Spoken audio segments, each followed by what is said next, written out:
Hello, ladies and gentlemen. So, Mr. Williams is going to resign.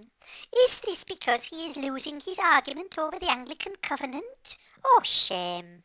Or is it because the unlikely but ever hopeful candidate, the Right Honourable Dr. Lord Bishop of London, wants to take over? Move over, Rowan, and give someone else a chance, says he.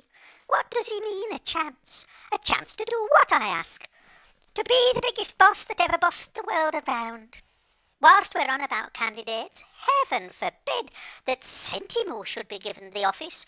Do we really need a synod-bullying self-publicist at the helm who does his serious negotiations in the men's urinals?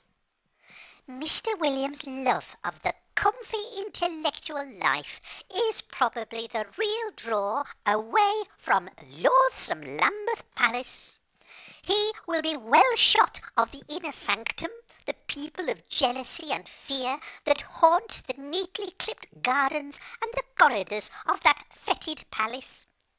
Academia may be riddled with rot, but it is sweeter smelling than the lime-covered decomposing bits and pieces that are festering in the basement of the London residence, methinks. Whatever his reasons for going, it will herald a dream time for many clerics who are already imagining what joy it would be to climb up to the pinnacle of priestlyhood, to stand at the dizzy heights of English Anglicanism.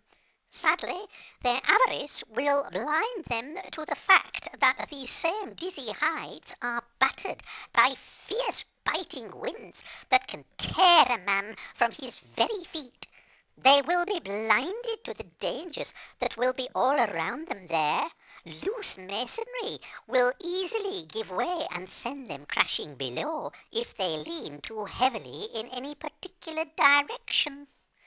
God bless Mr. Williams, and thank you for all you did, though so much more was promised and not delivered. Commiserations to the unfortunate who will succeed him.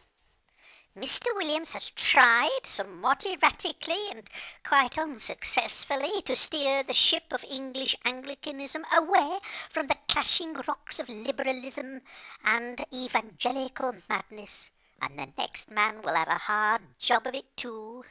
Whoever takes over will have to contend with the sideboard of cyberspeak, where his antics and wrongdoings will be exposed and spread out for everyone to admire or admonish. Bye-bye for now.